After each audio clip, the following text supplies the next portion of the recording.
Let's go. You're listening to Making Data Simple, where we make the world of data effortless, relevant, and yes, even fun. Hey folks, welcome to Making Data Simple. This is Al Martin here. The title outlines our purpose. I am not exactly certain when this will air. However, I hope everyone out there listening is healthy, safe, and staying positive. I am actually broadcasting from my office in my basement because the world is in quarantine because of COVID-19. On the phone, I have Christine Livingston. She is the Managing Director and Chief Strategist at Perficient. She leads artificial intelligence at Perficient, but I'll let her introduce herself in just a moment. Thank you, Christine, for being here. I hope you are staying healthy. You're in New York, right? I am. I'm just outside of New York, so one of the hot spots at the moment. I was going to say, there's. I see the governor on TV all day long saying, "Hey, to these meddling kids to pay attention to this. This is serious. We got to get indoors." But I presume that you're abiding by the rules. I certainly am. Although we were down at our shore house last weekend, we actually received the stay off the beaches notice. Were there people on the beaches? Yeah, there were people. Apparently people were throwing parties on the beaches. So. Oh, well, it's not funny, but it's kind of funny. Tell us a little bit about your experience, if you don't mind. And then I'd like to talk to you about Perficient, what it does, what it specializes, where the sweet spot in Perficient is, and then your role there. My background is actually in engineering, formerly educated as a mechanical engineer. So I've always loved thinking through new problems, innovative ways to approach scenarios, options presented to you. And about 5 years ago now, I took that interest in innovation and tinkering and created, at the time, an artificial intelligence, very small practice, 5 people. Got our foot in the door, started with text analytics and natural language processing. And over the past 5 years, that technology has obviously exponentially grown and the opportunities have accelerated very rapidly as well. So I'm now leading our formalized AI and data science COE focused on helping our customers bring their data to life, use it in intelligent and innovative and different ways. And I'm still using that engineering, critical thinking mindset to help solution first of a kind applications leveraging AI. Nice. Could you tell us a little bit more about Perficient as a company, though? Sure. So Perficient is a leading digital transformation company.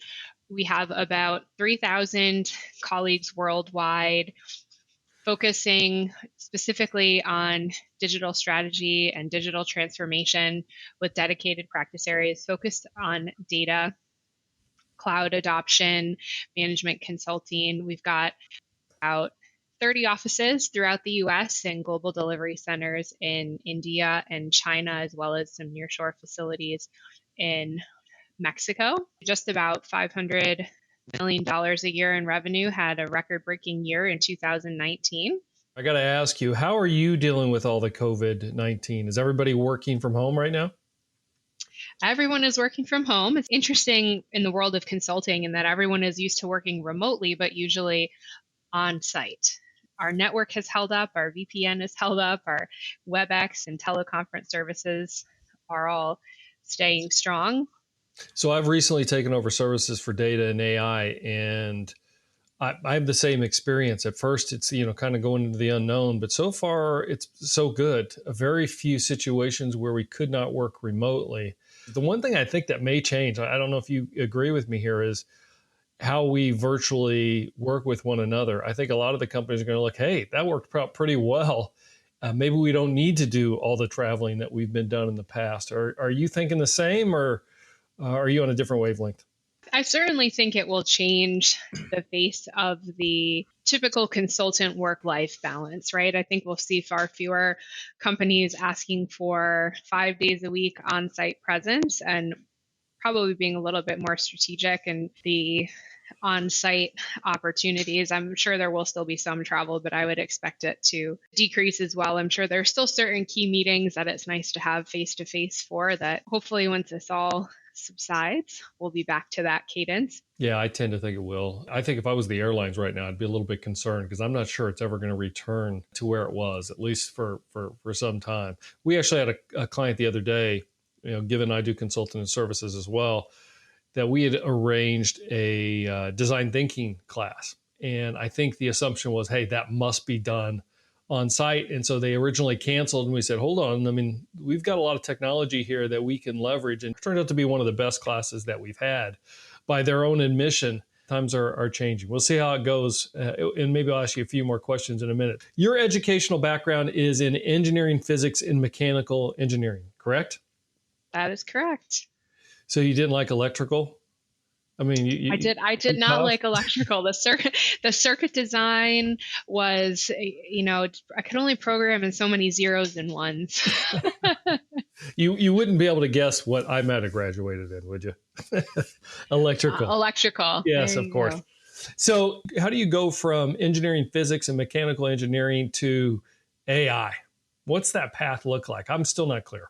I've always loved problem solving. A lot of the engineering education is really focused on taking big problems, breaking them down, thinking through step by step critically and analytically how you might solve that problem, given what we already know, what's already been accomplished, as well as new ways to do the same thing. And so I started my career focused on, at the time, enterprise content management and business process management solutions. So again, taking big enterprise problems, how do we store and manage our company's data and leverage it effectively? How do we make it accessible? And started in that space, doing initially delivery, executing on projects, moving eventually to more of a solutioning and technical support role. So looking to create those new ways to do old things in a more technical pre-sales capacity, and then started working in what was known back in the day as IBM Content Analytics, what is now known today as natural language processing, a core foundational element of artificial intelligence, and continued to learn about new technologies, again, still thinking that, new ways to do old things, the ways that we can really bring data to life using some of this new and emerging technology. I'm interested in where you think customers are in this adoption curve and where they'll be essentially in a couple of years from now, where we're headed, what's working, what's not.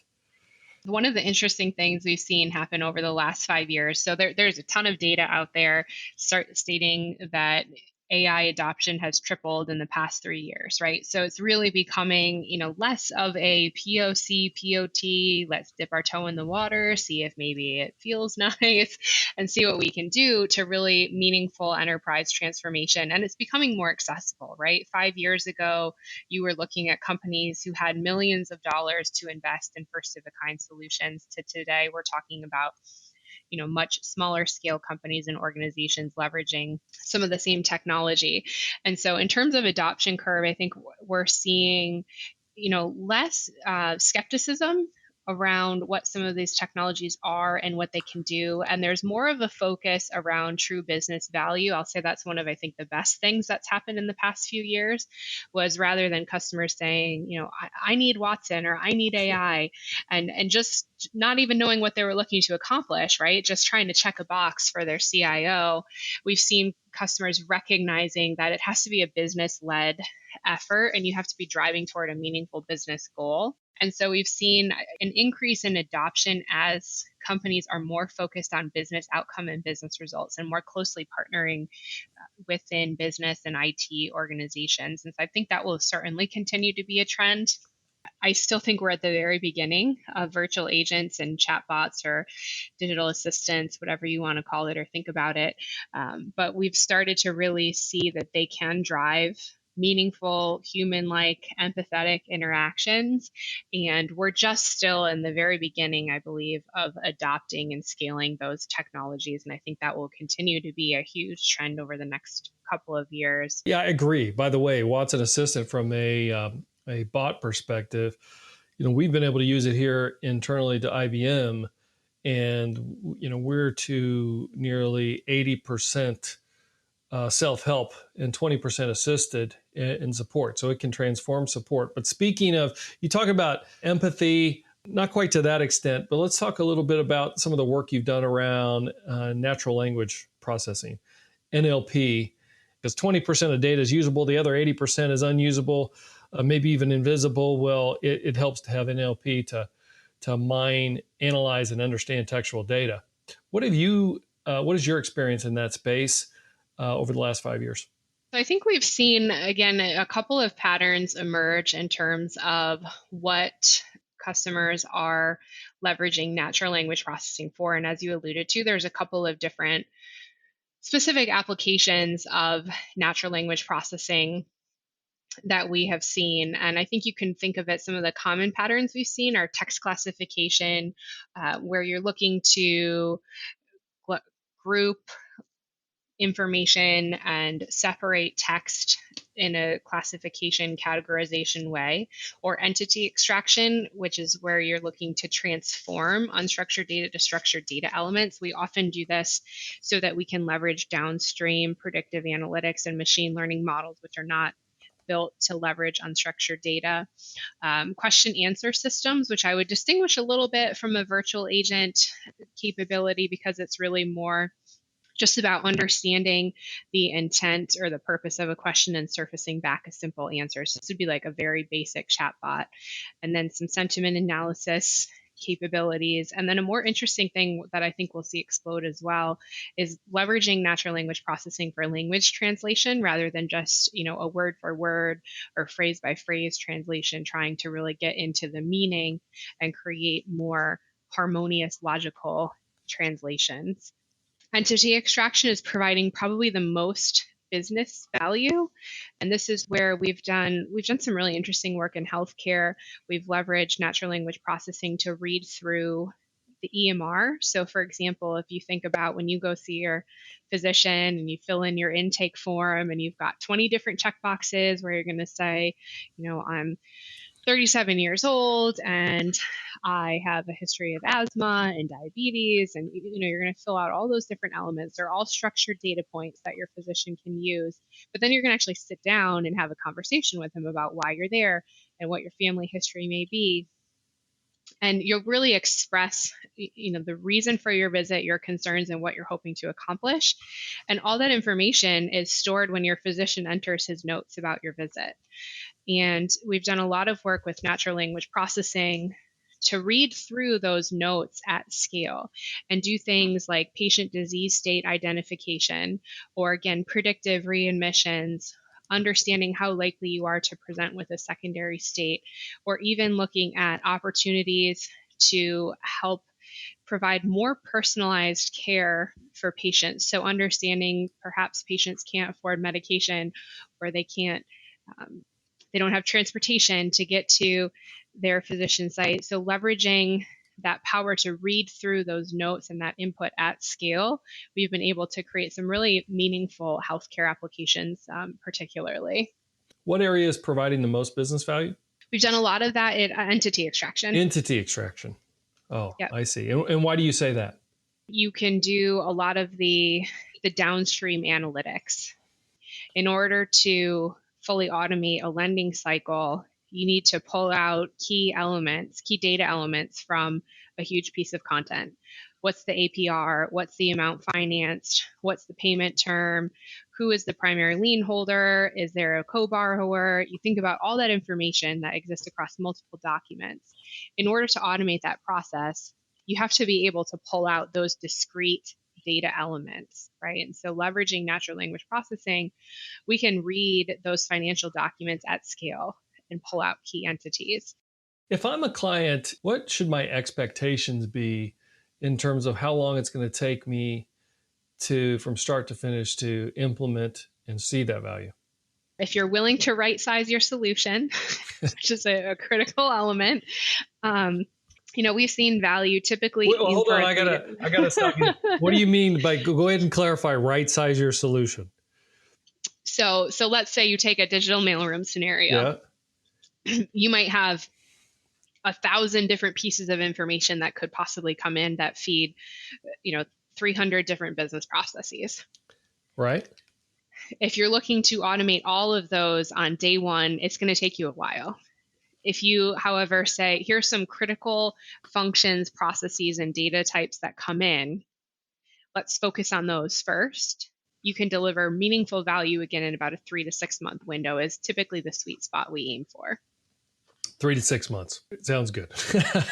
All right. Very good. Hey, I'm starting to think that you're not doing too much mechanical engineering anymore. I am, and fortunately, I am not. Have you ever done mechanical engineering? The reason I asked that question, I mean, in all fairness, is I graduated electrical engineering and I went straight into software. I can honestly say I probably have done next to zero, but it taught me how to learn, right? And it taught me how to solve problems. But I went straight into software. Did you do much the same, or did you start with mechanical? I did actually start with mechanical. So I started my career in the automotive industry. Oh, really? And I actually was working on designing elements for your steering column. So believe it or not, there are hundreds of elements that go into something as simple as your steering wheel and all the mechanisms that allow you to shift and tilt and turn your blinker on. And so I started my career on steering column part design and manufacturing, and then went to get my master's degree. And following my master's degree, I've been in software ever since. So when you're in a car, you're driving, you're looking at it different than everybody else. You're saying, hey, this isn't working the way it should. I know I designed this better. It's actually been a long time now, but yes, that is to some extent true. All right. So speaking of looking back, I know you're a principal at TriTech. Could you contrast some of the main differences you've seen between your earlier work in what you refer to as enterprise content management and the business process management solutions that you're seeing now in the field of AI? Sure. So one of the reasons that I actually really pursued artificial intelligence is a no knock to ECM, but it's a very mature space, right? Enterprise content management has been around for decades. It's been a known need. It's a very established platform with very known patterns, deployment cycles, and there's really not a lot of active investment or opportunity there, right? It's a commodity at this point. And one of the things that I really, again, my engineering mindset has always been let's learn, let's think about something new, think about something innovative and something different. And, going from a career where it was really working on very mature technology, and that certainly still some interesting solutions and applications, but very mature technology to a rapidly evolving, continually changing space. It's just been a much more dynamic pace. And the rate of change is infinitely greater than it was, on the content management space. So it's always a challenge to stay up to date. Just keeping up is, in and of itself a full-time job, but it's really exciting to be part of a space that's being so actively invested in and that's just changing and evolving so quickly. So a comment and a question. The comment I have is, I hear you on the enterprise content management. At the same time, I still see clients struggling with content management as much as they ever did, maybe more so with so much data. So I guess what I'm saying is, yeah, I hear what you're saying in terms of there are solutions that exist and it can be a commodity, but my goodness, clients need to leverage that commodity because today they're still struggling. How do you stay up to date? How do you do it? Certainly not perfect. I'm sure there's a lot to be desired. But I have a great team of people as well that are continually monitoring, technical advancements, latest and greatest. We've got some internal, machine learning book clubs and various hackathons and activities to look at new technologies. One of the simplest ways I've done it, though, is just to create simple Google alerts. I get an email digest every morning of latest and greatest announcements and news articles that come out following some of the major players in the space. But it's really a combination of monitoring news, reading latest and greatest updates, and working closely with our software partners to see what they're working on when new technology will be announced and released, as well as working on some internal R&D projects within our team as well. Very good. So Google alerts, internal. Do you get in? Google alerts. do you get involved with the competitions? Are you actually writing code? I am certainly not. No one, it's been over a decade since I have written a line of code. I don't think anyone wants my hands on the keyboard anymore. It's the same with me. Same with me. I'd create more harm than good, I think, at that point. But it is tough. Do you set time of day to specifically study, to learn, to read through the articles you're referring to? Usually spend a little bit of time in the morning. Once I get that digest, I'll scroll through and usually just spend a little bit of time every morning. I will say clients always keep you on your toes as well as we're actively solutioning and looking at new ways to do things. Often there will be research that goes into each and every client opportunity and looking at what's emerged since the last time we looked at that pattern and if there's a new way to do it. So there's also a decent amount of learning and education that goes into solutioning with customers. Well, thank you so much, Christine, for being here. I've got a couple more personal questions for you that are, if you don't mind me asking here in a bit, anything that we missed? I personally have had great opportunity at Perficient to pursue some of my passions, and I think it's just it's an exciting place to work. We're rapidly changing, rapidly growing, increased focus on digital strategies, leveraging data and AI. So I think there's a lot more to come. Very good. Hey, I got a couple quick questions for you. So this is like the get to know Christine section before we sign off. You ready? What are you most curious about right now? Well, COVID-19, where will we be? Well, is the world ending? Yeah, that's a softball, isn't it? Given where we are today. Right. Yes. My prediction is the world is not ending, and those that are able to keep emotional stability right now can do very well for themselves. And then it's kind of like I often follow Warren Buffett, and the dude, he makes, since I think 1965, his average return is I don't think people understand how astounding it is. It's 20.5%, but on average, the market's anything between 5 and 7%. I think the way he does it is like right now, as I look at the market, actually the market's up a little bit today, but it's been, tumbling. He looks at that as opportunity. So where everybody's emotional and everybody's fearful, he's greedy. And when everybody's greedy, he's fearful. I mean, another quote that he has that I like is, "This is when you find out who's wearing pants when the tides goes out." Nice. So, Nice. So I get it. Anything else about AI that you're curious about right now? I'm curious. I'm really interested to see where we'll be in just a couple of years. It's hard to predict, even being immersed in the space. It's hard to predict where exactly we'll be and the capabilities that will have developed in just a few years. So I'm really interested to see the progression, as well as, there's been, I think, a lot of focus on ethical AI and creating meaningful boundaries. And I'm sure we'll see much more to come in the way of, established guidelines and principles leveraging AI and ML, which will certainly be a very interesting, more human element to the technology. I'm with you on ethical AI. I think it's going to be huge. But I think the real issue is I think we're going to find that different people, different countries define ethics in different ways. Like some say, hey, all your data is mine. Some of them say, no, data is very private, as we're seeing in the world today. So that could get interesting. What do you wish you would have known when you started out?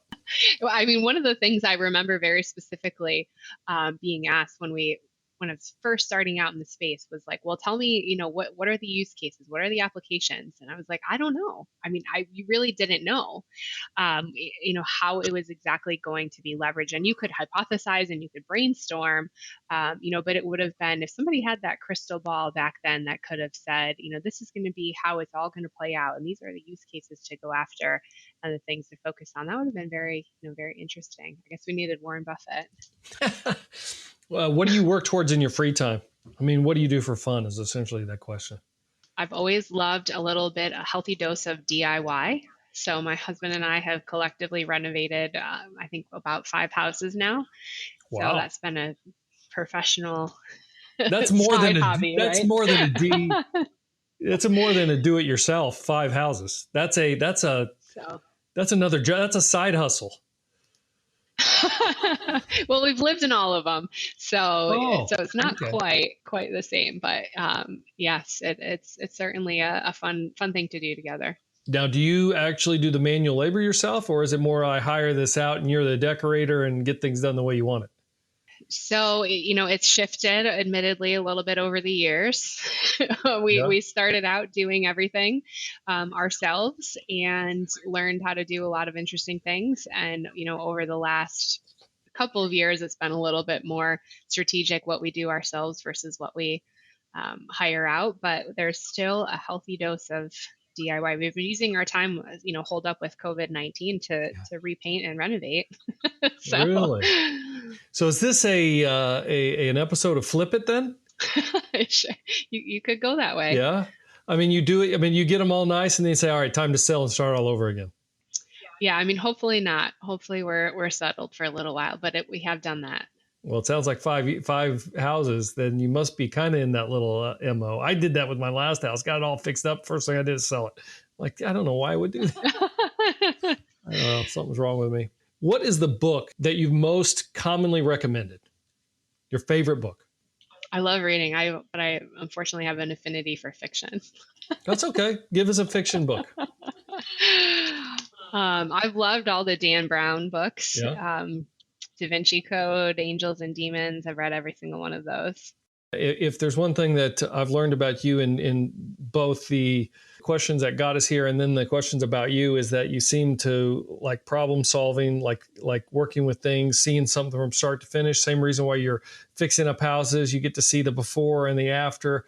Makes sense on the roadmap creation. I'm the same way. I'm a problem solver at core. So look, from one problem solver to another, thank you for being on the podcast. We greatly appreciate your insight and anything that you want to say to sign off, anything you want to leave us with.